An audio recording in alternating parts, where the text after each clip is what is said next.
नमस्कार, मी Mayuri Sarjerao. Maharashtra प्लसच्या news bulletin मध्ये आपलं स्वागत. सुरुवात करूया हेडलाईन्सने. उल्हासनगरमधील कामगार विमा योजना रुग्णालयाच्या इमारतीचा पुनर्विकास करा, खासदार डॉक्टर श्रीकांत शिंदे यांची मागणी. केंद्र सरकारच्या योजनेअंतर्गत बुलढाणा जिल्ह्यात ही आता 7/12 ऑनलाईन. आणि मुंबई उच्च न्यायालयाने हटवले दहीहंडीवरील सर्व निर्बंध, गोविंद पथकांना मिळाला दिलासा. आता पाहूया बातम्या विस्तारित स्वरूपात. उल्हासनगरमधील धोकादायक बनलेल्या कामगार विमा योजना रुग्णालय इमारतीचा पुनर्विकास करावा अशी मागणी खासदार डॉक्टर श्रीकांत शिंदे यांनी लोकसभेत केली आहे. उल्हासनगर येथील कामगार विमा योजनेच्या रुग्णालयाची इमारत धोकादायक बनली असून या संपूर्ण संकुलाचा तातडीने पुनर्विकास करण्यासोबतच या रुग्णालयाचे रूपांतर सुपर स्पेशालिस्ट रुग्णालयात करण्याची आग्रही मागणी कल्याण लोकसभा मतदारसंघाचे खासदार डॉक्टर श्रीकांत शिंदे यांनी लोकसभेत शून्य प्रहार काळात केली. IIT मुंबईने मे महिन्यात या इमारतींचे स्ट्रक्चरल ऑडिट करून मुख्य इमारतींसह एकूण 11 इमारती धोकादायक घोषित करून संपूर्ण पाडण्याची शिफारस केली. उर्वरित 2 इमारतींची मोठ्या प्रमाणात दुरुस्ती सुचवण्यात आली. उल्हासनगर आणि आसपासच्या परिसरातील रहिवाशांसाठी हे अत्यंत महत्त्वाचे रुग्णालय असल्यामुळे रुग्णालयासह सर्व इमारती नव्याने बांधण्यासाठी तातडीने निधी मंजूर करण्याची मागणीही डॉक्टर शिंदे यांनी यावेळी केली. It is more than 4 decades old. It comprises of 13 buildings. Though the hospital is more than 4 decades old, it lacks basic facilities like there is no portable X-rays, no pulse oximeter, no defibrillator, bedside monitor, fumigation machine, no surgeries takes place. The hospital doesn't even have an ambulance. Many of the equipments are 40 years old. And now the structural audit of this building were carried out by IIT Mumbai and was declared beyond damage beyond repair. It has been advised to demolish the building and go for the redevelopment. The West Zone of ESIC has sent the proposal to headquarters at Delhi. The hospital urgently needs to be shifted to a temporary location. Even most of the posts are vacant here.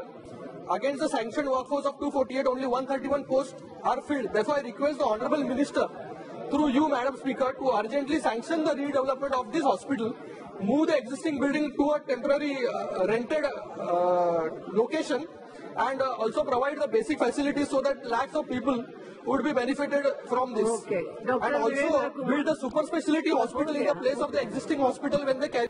Raigad जिल्ह्यातील कर्जत तालुक्यातील शेतकऱ्यांची मुस्कट दाबी करत त्यांच्या शेतात gas pipeline टाकण्याची दादागिरी सध्या रिलायन्स कंपनीकडून सुरू आहे आणि याबाबत शेतकरी लवकरच आंदोलन करण्याच्या तयारीत आहेत. कर्जत तालुक्यात प्रथमच शेतकरी रस्त्यावर उतरून आंदोलनाच्या तयारीत आहेत. त्यामुळे तालुक्यात रणकंदन माजले. रिलायन्स गॅस कंपनीने मुजोरपणा दाखवत आपले रंग दाखवण्यास सुरुवात केली आहे. तालुक्यातील निकोप, मोहिली, औसारे, मानिवली, कोदिवले, विरदोले या गावांच्या परिसरात गॅस पाईपलाईन टाकण्याचं काम कंपनी सध्या करते. स्थानिक शेतकऱ्यांनी या कामास विरोध दर्शविला आहे. मात्र या विरोधाला न जुमानता दादागिरी करत ही पाईपलाईन कंपनी टाकत असल्याचा आरोप शेतकऱ्यांनी केलाय. मोहिली निकोपच्या शेतकऱ्यांना कोणत्याही प्रकारची कल्पना न देता त्यांनी पाईपलाईन टाकण्याचं पूर्णपणे काम चालू केलं. आम्ही तिथे अडथळा आणून सुद्धा त्यांनी दादागिरी करून ते पाईप आतमध्ये टाकले आणि ते पाईप वरच्यावर असल्या कारणाने ते भविष्यात ब्लास्ट झालं. त्या पाईपापासून आमच्या गावाला सुद्धा धोका आहे. याची पूर्णपणे शासनाने त्याच्यावर काहीतरी आम्हाला सर्व शेतकऱ्यांना काही न्याय मिळण्याचं काम या ठिकाणी तरी केलं पाहिजे अशी त्यांना सर्वांमध्ये मी त्यांना नम्र विनंती करतो. दरम्यान मोहिली गावाशेजारीच पाईपलाईन टाकल्यावर तेथील खड्डे देखील कंपनीने बुजवले नाहीयेत. त्यामुळे मोठ्या प्रमाणात त्यामध्ये पाणी साठलं आहे. त्यामुळे या खड्ड्यात पडून अपघात होत असल्याचा आरोप देखील शेतकऱ्यांनी केलाय. रिलायन्सच्या या खासगी नैसर्गिक गॅस पाईपलाईन प्रकल्पामुळे येथील शेतकरी बाधित झाला असून शेतीच्या हंगामात शेतामधून कंपनीचे मोठमोठे मशीन्स फिरवले जात आहेत. त्यामुळे शेतीचे मोठे नुकसान होत आहे. यामुळे शेतकरी मेटाकुटीस आलाय. मोबदला जोपर्यंत देत नाही तोपर्यंत आम्ही शेतकरी सर्वांमध्ये काम बंद ठेवू आणि जर आम्हाला कुठल्याही विचारपूस न करता त्यांनी जर इथे येऊन काम चालू करण्याचा जर प्रयत्न केला तर आम्ही सर्व शेतकरी एकजुटीने उभे राहून इथं आत्मदहनाचा प्रयत्न करू. जर एखाद्या शेतकऱ्याचं नुकसान झाला तर त्या नुकसानाची जबाबदारी ती कंपनी राहील.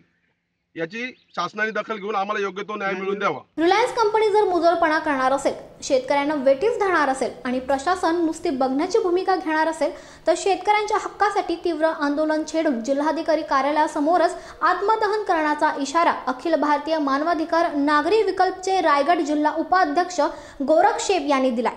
आणि विषय असा आहे की प्रशासन झोपलंय की काय हे कळत नाहीये. जिल्हा अधिकारी यांनी ताबडतोब या विषयावर पातळीवर येऊन जी काही भूमिका आहे त्यांची ती योग्य करून शेतकऱ्यांना न्याय मिळवून द्यावा. काहीतरी आताच विषय झाला की शेतकऱ्यांना रिलायन्सचे अधिकारी येऊन त्यांनी 5 लाख रुपये गुंठा असा भाव ठरवला आणि त्यांना कुठल्याही प्रकारचा योग्य तो दर न देता रिलायन्स दादागिरी करून जर ही लाईन घेत असेल तर अखिल भारतीय मानवाधिकार संघटना रायगड जिल्हा गोरक्षक प्रवीण मोरगे इथेच शेतकऱ्यांच्या सोबत लास्टपर्यंत राहणार आणि जर शेतकऱ्यांवर मानसिक त्रास देऊन प्रशासनाने किंवा डिपार्टमेंटने योग्य त्या रीतीने रिलायन्सलाही न्याय द्यावा, शेतकऱ्यांनाही द्यावा. एक कुठलीही बाजू घेता जर प्रशासनाने किंवा डिपार्टमेंटने शेतकऱ्यांना मानसिक त्रास देऊन अन्याय केला तर गोरक्षक शेतकऱ्यांच्या सोबत इथे आमरण उपोषणाला जिल्हाधिकारी कार्यालयासमोर बसणार. नाहीच काय झालं तर आत्मदहन करण्याची पूर्ण तयारी गोरक्षकची आहे. दरम्यान मुजोर गॅस कंपनी आणि ढिम्म प्रशासन शेतकऱ्यांवर होणारा अन्याय थांबवणार आहे का हे येणारा काळच ठरवेल. केंद्र सरकारच्या योजनेअंतर्गत आता बुलढाणामध्ये देखील 7/12 ऑनलाईन करण्यात आला. केंद्र सरकारच्या digital India land record modernisation programme अंतर्गत शेतकऱ्यांना शेतीविषयक सर्व रेकॉर्ड ऑनलाईन उपलब्ध करून देण्यासाठी ई फेरफार ई चावडी हे सॉफ्टवेअर विकसित करण्यात आले.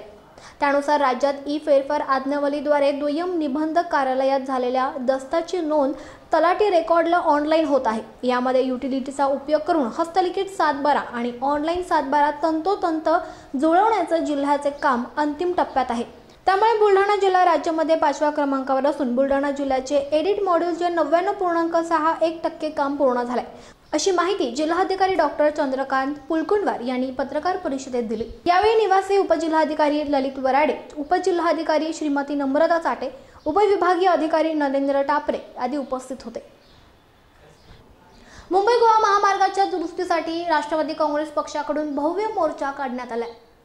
मुंबई गोवा महामार्गाची अवस्था अत्यंत बिकट झाली असून त्याची तात्काळ दुरुस्ती व्हावी या मागणीसाठी भव्य मोर्चा रोहा शहर राष्ट्रवादी काँग्रेस पक्ष कार्यालयापासून ते रोहा प्रांताधिकारी कार्यालयापर्यंत युवा नेते अनिकेत भाई तटकरे यांच्या नेतृत्वात काढण्यात आला.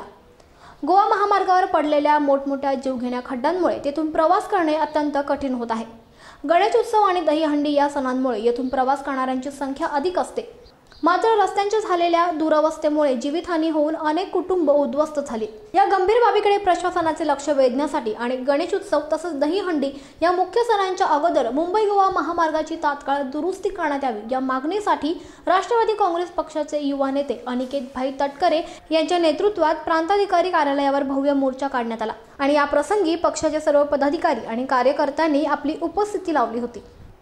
अनधिकृत बांधकाम करून प्रशासनाची दिशाभूल करणाऱ्यांवर गुन्हा दाखल करण्याची मागणी चंद्रपूर जिल्ह्यातील मनसे पदाधिकाऱ्यांनी केली. रामप्रसाद मसादे हे साईबाबा मंदिर पुजारी असून त्यांनी कोट्यावधींची माया जमवली असल्याचं मनसे पदाधिकाऱ्यांनी पत्रकार परिषदेत म्हटलंय. मसादे यांनी वेगवेगळ्या ठिकाणी स्थानावर मालमत्ता सुद्धा घेऊन पैशांची गुंतवणूक केली. सिव्हिल लाईन परिसरातील 1000 चौरस फूट जागेवर अनधिकृतपणे बांधकाम करून गायत्री टायर्स अँड बॅटरी या नावाने दुकान थाटले.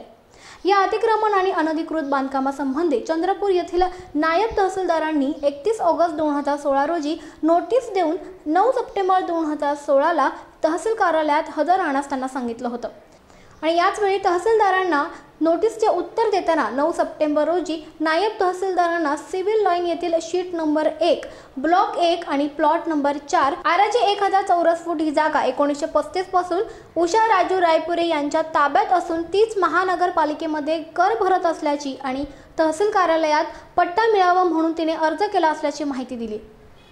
या प्रकरणाची सखोल चौकशी करून दोषींवर गुन्हा दाखल करण्यात यावा तसेच या कामात मदत करणाऱ्या अधिकाऱ्यांवर निलंबनाची कारवाई करण्यात यावी अशी मागणी मनसेचे जिल्हा संघटक राजू कुकडे आणि पदाधिकाऱ्यांनी पत्रकार परिषदेतून केली आहे. जिथं आम रस्ता जे आहे त्याच्यावर कुठल्याही प्रकारचं अतिक्रमण होऊ नये जे प्रशासनाचे आदेश आहे. अशा परिस्थितीमध्ये जर प्रशासन त्याला साथ देत असेल आणि महत्त्वाची गोष्ट म्हणजे ते प्रकरण हायकोर्टामध्ये न्यायप्रविष्ट असताना तहसीलदार आणि कलेक्टर किंवा SDO यांनी कुठल्या प्रकारे ते व्यवहार करून ते त्यांना रामप्रसाद मसादेंना पट्टा देत आहे हे समजण्यासाठी मार्ग नाही. आणि म्हणून महाराष्ट्र नवनिर्माण सेनेतर्फे आम्ही विभागीय आयुक्त यांना पत्र देऊन त्या संबंधित अधिकाऱ्यावर कारवाई करा, निलंबनाची कारवाई करा आणि सोबतच जे रामचंद्र मसादे यांनी रस्त्यावर जे गायत्री टायरचं दुकान लावलेलं आहे ते पाडा अशा प्रकारची आम्ही मागणी केलेली आहे. गेल्या अनेक दिवसांपासून दहीहंडी संदर्भात दाखल केलेल्या याचिकेवर अखेर मुंबई हायकोर्टाने निर्णय दिला असून आता दहीहंडीवरील सर्व निर्बंध हटवण्यात आलेत. दहीहंडी खेळावरील सर्व निर्बंध मुंबई उच्च न्यायालयाने हटवले आहेत. त्यामुळे दहीहंडीचे सर्व नियम ठरवण्याचा अधिकार सरकारला आहे. मात्र थरांच्या उंची संदर्भात निर्णय राज्य सरकारने द्यावा अशी सूचना हायकोर्टाने केली आहे. तर 14 वर्षाखालील मुलं दहीहंडीत सहभागी होणार नाही याची काळजी घेऊ असं आश्वासन देखील राज्य सरकारने हायकोर्टात दिलंय. हायकोर्टाच्या या निकालाने गोविंदा पथक आणि आयोजकांना मोठा दिलासा मिळाला. दहीहंडी संदर्भात दाखल केलेल्या याचिकेवर मुंबई उच्च न्यायालयात सुनावणी झाली असून दहीहंडी सणामध्ये किती थर असावेत तसंच लहान मुलांचा सहभाग असावा की नाही या विषयावर सुनावणी झाली. गोविंदांना helmet, safety belt, chest guard देणं तसंच सगळ्यांच्या नावांची नोंद ठेवण्याचे आदेश आयोजकांना दिलेत असे सरकारच्या वतीने न्यायालयात सांगण्यात आले. याशिवाय दहीहंडीच्या ठिकाणी मोबाईल टॉयलेट्स बंधनकारक असून मद्यपिणा कार्यक्रमाच्या जागी मनाई केली आहे. तसंच आयोजकांना ध्वनी प्रदूषणासंदर्भातील सर्व नियम लागू आहेत अशी माहिती राज्य सरकारने हायकोर्टात दिली.